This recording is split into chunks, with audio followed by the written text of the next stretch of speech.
Koppel, host of the Time for Coffee podcast, where you get firsthand career advice into the jobs and industries that interest you the most. And before we start today's show, I have a quick favor to ask you. If you haven't already, I'd be incredibly grateful if you give us a rating and a review on iTunes. And if you're like me, you need to do it now because you'll forget later and because it's the best way to help others who may be in search of career advice to find this free resource. So press pause if you haven't done it and do it right now. I'll wait. Thanks so much and enjoy today's show. Hey there, Java Junkies. Welcome to another K-Cup mini episode of Time for Coffee. By the way, K-Cups come in 3 sizes, single, double, and triple shots, or roughly 1 minute, 5 minutes, or 10 minutes in length. So if you don't have time to throw back an entire caffeinated career conversation, these K-Cup mini episodes of T4C can give you a quick caffeinated fix, whether you're on the go or you only have a few minutes to binge. So grab your mug and take a chug, because it's time for a caffeinated career triple shot K-Cup with my guest, Stephen Kotler. As you probably know, Stephen, one of the bigger challenges that's facing college students and recent grads today is this feeling of overwhelm. They're flooded. They're inundated with 24/7 information. Their stress is high. Their anxiety is high, and they're stuck. And so many of them can't make a decision about what they want to do when they graduate. They don't want to pick a lane. And in The Art of Impossible, you quote the opening lines of the 2002 film Confessions of a Dangerous Mind. And I'll quote here: "When you're young, your potential is infinite. You might do anything, really. You might be Einstein. You might be DiMaggio. Then you get to an age when what you might be gives way to what you have been. You weren't Einstein. You weren't anything. That's a bad moment." So how can we help our young listeners become their own version of Einstein or Elon Musk or Steve Jobs or Kamala Harris or Oprah Winfrey or Melinda Gates? It's a great question. There's 2 answers that are worth giving. The first is, and they're both things I talk about in Art of Impossible. And the first, I don't want to talk about my work. I talk about my friend David Epstein's work in The Art of Impossible. He wrote the book Range. And Range is an argument not for early specialization, but it's an argument for being a generalist and searching for match quality. Match quality is a term, I think Adam Grant actually may have coined it the first time. I'm not 100% certain where. It's an economics term that says there's a very tight fit between who you are, your values, your strengths, and the work you do in the world. And it's useful if you're interested in peak performance, like that, having that kind of tight fit. So a lot of people want to rush into it. What the research shows, what David's work in Range shows, some of my work shows is no. Go a little slower. And in fact, I lay out a process. And in fact, we can give this to your readers. I don't even have to go to the book because we took this portion of the book and put it someplace else because so many people found it useful. But I would lay out what I call the passion recipe. What people don't lay out the what? Lay out something called the passion recipe. Let me actually back up.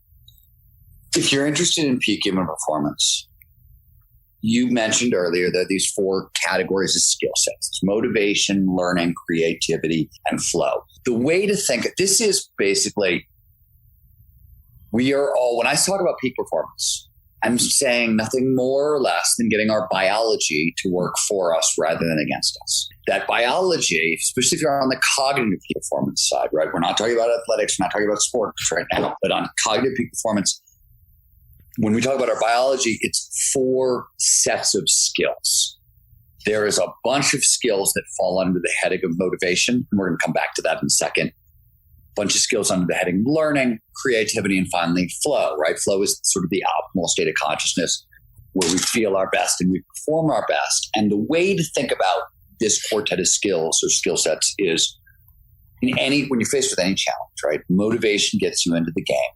Learning allows you to continue to play. Creativity is how you steer. And this is really true if you're going after high, hard, kind of impossible goals. I don't know. I know where I am. I know where I want to go, but I have no idea how to get there, right? We need creativity to steer. And flow, that being in the moment of rapt attention and total absorption, we get so focused on what we're doing that everything else just disappears. And all of our abilities, both mental and physical, tend to go through the roof. We could talk more about what that means later. Flow is how we turbo boost the results, kind of beyond all reasonable expectation. Okay, so we've said all that.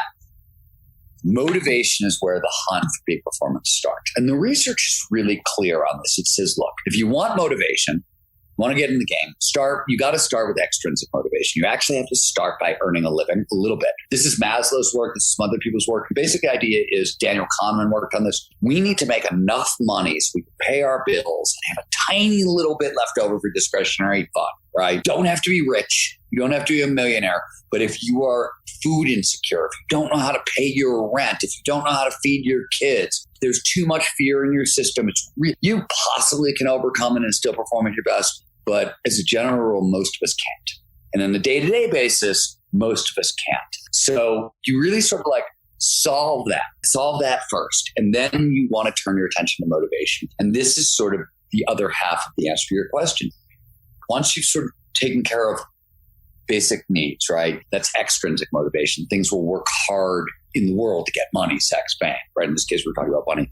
Once that's taken care of, if you want to increase performance or productivity or motivation, you actually have to turn to intrinsic motivators, stuff that's internal to us ourselves that drive us. There are lots of intrinsic motivators, but there's a big five: curiosity, passion, purpose, autonomy, and mastery. And what people don't realize is they're all linked. Curiosity is our foundational, it's the most basic motivator there is. And what's the big deal with intrinsic motivators? I mean, there's a lot of them, but your brain is a giant energy hog. It uses 25% of your energy when you're at rest. So you're not even doing any work, 25% of your energy. The minute you try to do something hard, like pay attention to a lecture that's boring, right? College was really hard for me because I don't like being lectured to. And I feel like sitting in lectures was really, really difficult for me. That's hard work for me personally and requires a lot of focus. When we are curious about something, what do we get for free? We get focus for free. Oh, this is so cool. I'm so into this. You're not working hard to pay attention to it. It's happening automatically, right? Now, curiosity is designed to be built into passion. What does that mean? It means that people are all hunting for, I want my passion. I want my purpose. Okay.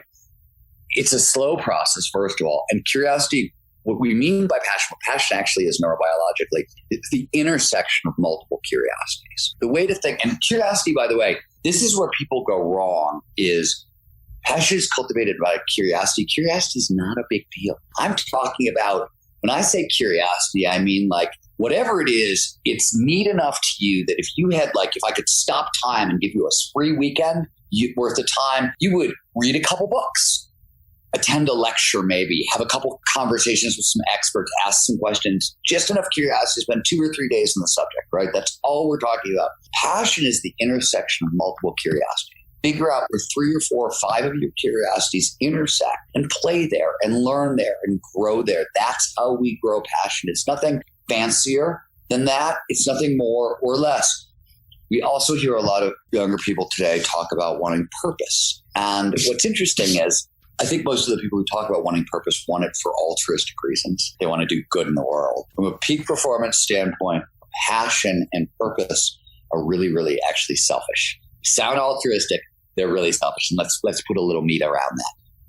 Curiosity is a little bit of the neurochemical dopamine and a little bit of the neurochemical norepinephrine. That's essentially the cocktail that makes curiosity. Passion is a lot of the neurochemical dopamine, a lot of endorphins, or a lot of norepinephrine, a lot more. Those are both performance-enhancing, feel-good neurochemicals. They feel great, but they also amplify focus to increase our ability to find connections between ideas and a bunch of other things in the brain. They're performance-enhancing chemicals. You can't get any more. Passion is sort of like if I were to give you more norepinephrine or more dopamine, you're actually going to have schizophrenia or mania at that point. Like I can't crank it up anymore without pushing out of the spectrum of like normal performance into problems, right? Neurobiological problems. If I want to increase motivation more, you want purpose. That is the thing that you're passionate about. And then you say, okay, how do I use this thing to solve a great problem in the world? Now, the reason you want purpose from a peak performance standpoint is purpose gives you additional feel-good performance-enhancing neurochemistry that you can't get without other people in the equation. So there's a whole bunch of, we're social mammals. So there are what are called pro-social neurochemicals. These are endorphins, for example. So this is when a mother bonds with her child, that really tight bond, that's predominantly endorphins and oxytocin. We can get the same access to these kind of chemicals, right? So we get more feel-good performance-enhancing neurochemistry with purpose. Once you have purpose, what does the system want? It wants autonomy, the freedom to pursue that purpose. And once you have autonomy, the system demands mastery, which is skills to pursue that purpose well. Those are the 5 major interest motivators. That's the order they're meant to be cultivated. They're meant to. You can cultivate them in other ways. You can certainly start with autonomy and then go to mastery and blah, blah. It's just that if you do it in this particular order, you just go farther, faster with a lot less fuss. It's just easier.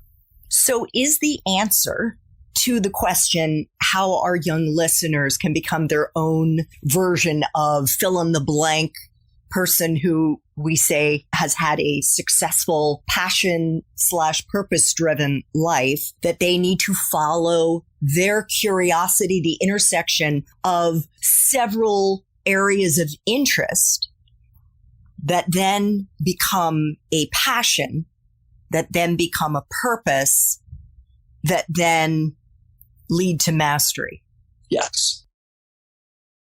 Thanks for tuning in to this K-Cup mini episode of Time for Coffee. If you want to listen to our entire caffeinated career conversation, please check out the show notes for this episode. Thanks so much for listening to this latest episode of T4C.